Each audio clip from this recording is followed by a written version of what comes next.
मेरे करियर के शुरुआती दिनों में जब मैं डिसिप्लिन मैटर्स हैंडल किया करता था, तो मुझको एक समस्या बार-बार आती थी। 2 शब्द मुझे बहुत परेशान करते थे और उसका मतलब समझने में मुझे काफ़ी अड़चनों का सामना करना पड़ता था। वो है डिसिप्लिन अथॉरिटी और अपॉइंटिंग अथॉरिटी। कभी-कभी मुझे लगता था कि ये दोनों शब्द जो हैं पर्यायवाची हैं, लेकिन अगर पर्यायवाची हैं तो 2 अलग शब्द क्यों हैं? Why there are 2 words? So I used to ask my seniors और मैं उनसे समझने की कोशिश करता था कि ये बताइए कहीं रूल में डिसिप्लिन अथॉरिटी बता रखा है, कहीं अपॉइंटिंग अथॉरिटी बता रखा है।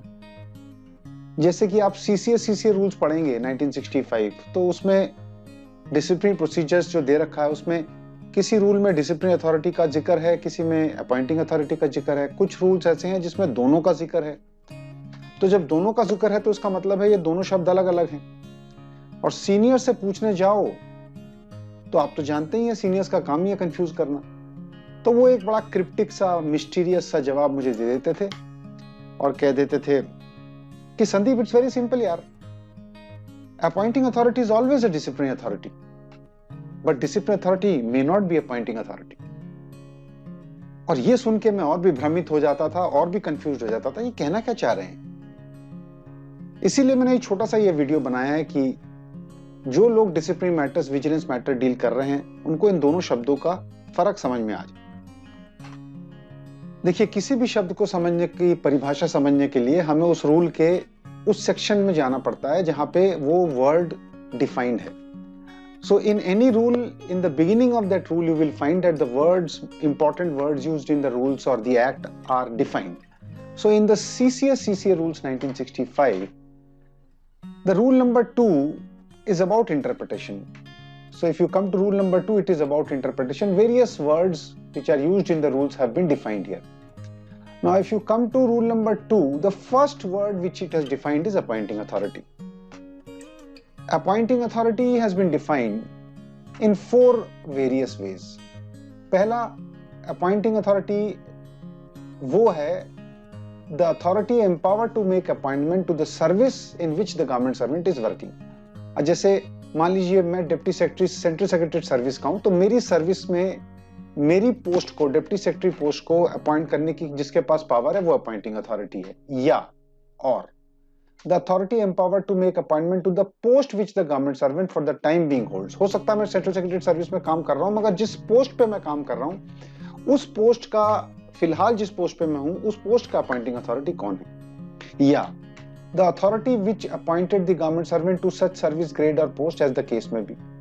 हो सकता है मेरे रूल में आज ये लिखा है कि मेरी अपॉइंटिंग अथॉरिटी जो है वो सेक्रेटरी है, लेकिन जब मैं अपॉइंट हुआ था उस वक्त अगर उस रूल में प्रेसिडेंट लिखा है तो इसीलिए या आएगा, the authority which appointed the government servant.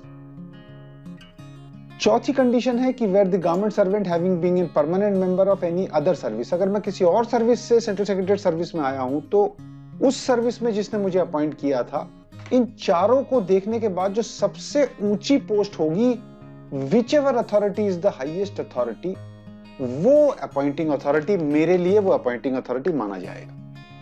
तो जब भी आप रूल में कभी भी अपॉइंटिंग अथॉरिटी देख रहे हैं और किसी गवर्नमेंट सर्वेंट के खिलाफ एक्शन ले रहे हैं तो इसको चेक कर लें, चारों में से जो हाईएस्ट होगा that will be the appointing authority. Normally पहला ही इसमें फुलफिल हो जाता है, जिस पोस्ट पे वो काम कर रहा है वो उसी पोस्ट का जो भी अपॉइंटिंग अथॉरिटी है वही हो जाता है। लेकिन फिर भी ध्यान रखें कि कहीं रूल चेंज हो गए हो, आज आप उसको नौकरी से निकाल रहे हो और उसकी अपॉइंटमेंट 10 साल पहले हुई थी, 10 साल पहले उसका अपॉइंटिंग अथॉरिटी कोई और था।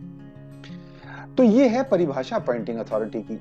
अब इसी रूल में हम थोड़ा नीचे जाएंगे, ये है 2A, इसमें 2G में जाएंगे तो डिसिप्लिन अथॉरिटी की परिभाषा दे रखी है, आइए उसको देखते हैं। अब देखिए, discipline authority means the authority competent under this rules to impose on a government servant any of the penalty specified in rule 11। यानी कि अपॉइंटिंग अथॉरिटी तो आपने देख लिया कौन है। अब डिसिप्लिन अथॉरिटी वो अथॉरिटी है जो रूल 11 में जो भी पेनल्टी दे रखी है उसमें से कोई भी पेनल्टी लगाने सक्षम हो। If he is competent to impose any of the rule 11 penalties, then he is disciplinary authority. अब रूल 11 को एक बार देख लीजिए, उसमें कौन कौन सी पेनल्टी है। दिखाने से पहले मैं आपको ये बता दूं कि रूल 11 में कुल मिला के 10 पेनल्टी है। 5 माइनर और 5 मेजर। 5 माइनर जो पेनल्टी है वो देखिए, पहली है सेंश्योर, दूसरी है विदहोल्डिंग ऑफ प्रमोशन, तीसरी रिकवरी फ्रॉम पे, चौथी जिसका नंबर 3A है reduction to a lower stage, अब ये 1 स्टेज हो गया है, और पांचवी है विदहोल्डिंग ऑफ इंक्रीमेंट्स ऑफ पे। तो सीसीएस रूल्स 1965 में ये 5 माइनर पेनल्टी और 5 मेजर पेनल्टी है। अपॉइंटिंग अथॉरिटी और डिसिप्लिन अथॉरिटी का डाउट इसलिए आ जाता है कि कोई भी रूल आप पढ़ेंगे, जैसे रूल नंबर 10 है सस्पेंशन का, तो उसका पहला रूल 10(1) ये कहता है द अपॉइंटिंग अथॉरिटी और any authority to which it is subordinate can suspend a government servant. लेकिन आगे देखिए ये भी लिखा हुआ है, और द डिसिप्लिन अथॉरिटी और any other authority empowered in that behalf by the president may place a government servant under suspension. यानी कि अपॉइंटिंग अथॉरिटी भी सस्पेंड कर सकता है, अब डिसिप्लिन अथॉरिटी भी सस्पेंड कर सकता है, यानी कि दोनों अलग अलग इंडिविजुअल्स हैं। अब इसको समझने के लिए हम एक सिंपल सा उदाहरण एक ले लेते हैं, जैसे सेक्शन ऑफिसर की पोस्ट है मिनिस्ट्री मंत्रालय में सेंट्रल सेक्रेटरीट सर्विस की। अब सेक्शन ऑफिसर की पोस्ट का जो अपॉइंटिंग अथॉरिटी है वो इसी रूल के शेड्यूल में दे रखा है, और उस शेड्यूल में ये लिखा हुआ उसकी अपॉइंटिंग अथॉरिटी है प्रेसिडेंट। अब हम उसमें ये देखने की कोशिश करेंगे कि डिसिप्लिन अथॉरिटी उस पोस्ट का कौन है। अब आगे चलने से पहले आप इस बात को तो भली भांति समझ ही गए होंगे कि appointing authority by virtue of his powers to appoint in a post, वो तो उस पोस्ट का डिसिप्लिन अथॉरिटी है ही है, उसके पास तो सारी पावर्स होंगी, वो 10 में से कोई भी पेनल्टी गवर्नमेंट सर्वेंट पे लगाने के लिए कॉम्पिटेंट है। तो अपॉइंटिंग अथॉरिटी तो डिसिप्लिनरी अथॉरिटी होगा ही होगा, इसमें तो कोई डाउट ही नहीं है। सीसीए रूल्स के जो शेड्यूल हैं उसमें 5 शेड्यूल हैं, और पहला शेड्यूल ये बताता है कौन कौन सी सर्विसेज इसमें आती है। ग्रुप बी पोस्टों के लिए, जैसे मैंने कहा कि सेक्शन ऑफिसर के लिए, अगर हम इसको देखें तो ये जो शेड्यूल 2 है उसका पार्ट 2 में ये लिखा हुआ है, ये टेबल बना रखा है, उसमें देखिए आप सेक्शन ऑफिसर का अपॉइंटिंग अथॉरिटी है प्रेसिडेंट, तो कॉलम नंबर 3 पे हर पोस्ट का अपॉइंटिंग अथॉरिटी बता रखा है, तो वो है प्रेसिडेंट। उसका जो कॉलम नंबर 4 है, अब 4 में देखिए लिखा हुआ authority competent to impose penalty and penalties which it may impose with reference to item numbers in rule 11। Rule 11 में आपने देखे हैं वो 10 पेनल्टी। अब इसमें देखिए प्रेसिडेंट जो है, जो उसका अपॉइंटिंग अथॉरिटी है, वो सारी पेनल्टी, कोई भी पेनल्टी लगा सकता है, ऑल लिखा हुआ है, ऑल। दैट मींस 10 में से 5 माइनर और 5 मेजर में से कोई भी पेनल्टी वो सेक्शन ऑफिसर पे लगा सकता है।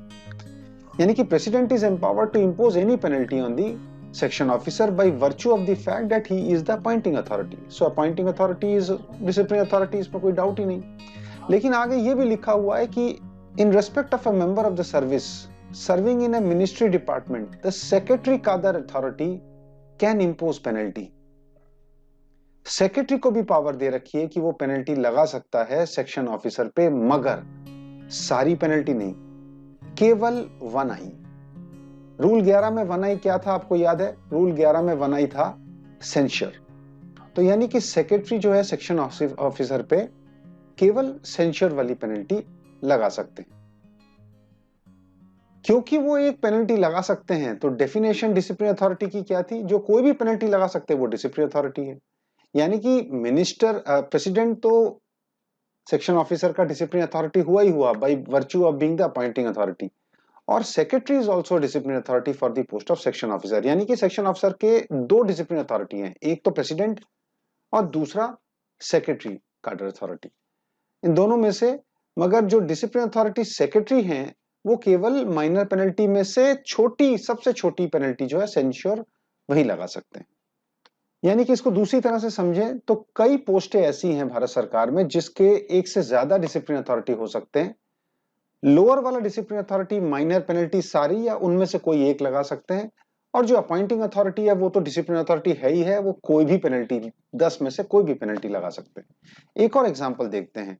भारत सरकार में ही सेक्शन ऑफिसर के साथ एक बड़ी इंपॉर्टेंट पोस्ट होती है असिस्टेंट सेक्शन ऑफिसर की। इसी शेड्यूल में अगर आप सेक्शन ऑफिसर से थोड़ा नीचे जाएंगे तो यहाँ पे लिखा हुआ assistant grade of the central secretariat service. अब इसका नाम असिस्टेंट नहीं है, असिस्टेंट सेक्शन ऑफिसर है, लेकिन फिर भी इसका भी अपॉइंटिंग अथॉरिटी देखिए प्रेसिडेंट है, और being the appointing authority president can impose all penalties, कोई भी पेनल्टी लगा सकते हैं, जो मैंने पहले ही आपके साथ जिक्र किया है। लेकिन मजेदार बात ये देखिए, इसमें भी जो सेक्रेटरी कार्डर अथॉरिटी जो है वो असिस्टेंट सेक्शन ऑफिसर पे माइनर पेनल्टी लगा सकते हैं, मेजर नहीं, केवल माइनर पेनल्टी।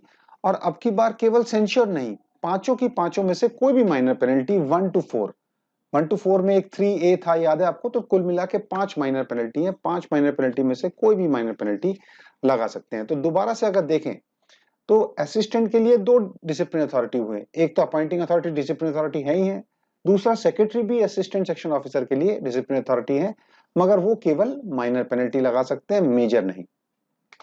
अब अंत में समाप्त करने से पहले एक बार और देख लीजिए, डिसिप्लिन अथॉरिटी वाला कॉन्सेप्ट इसलिए जरूरी है समझना, और ये डिसिप्लिन अथॉरिटी का कॉन्सेप्ट इसलिए रूल में आया है क्योंकि अपॉइंटिंग अथॉरिटी के अलावा भी कई पोस्टें ऐसी हैं भारत सरकार में जिसमें अपॉइंटिंग अथॉरिटी से लोअर ग्रेड का कोई लोअर रैंक का ऑफिसर पेनल्टी उस गवर्नमेंट सर्वेंट पे लगा सकता है।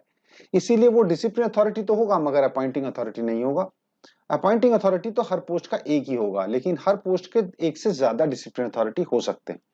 तो अब आपको वो समझ में आया होगा जो मेरे सीनियर कहा करते थे, और बहुत ही मजाक में मेरा मजाक उड़ाते हुए कहते थे, जो मुझे अब समझ में आया है कि appointing authority is always a discipline authority, but discipline authority may not be appointing authority.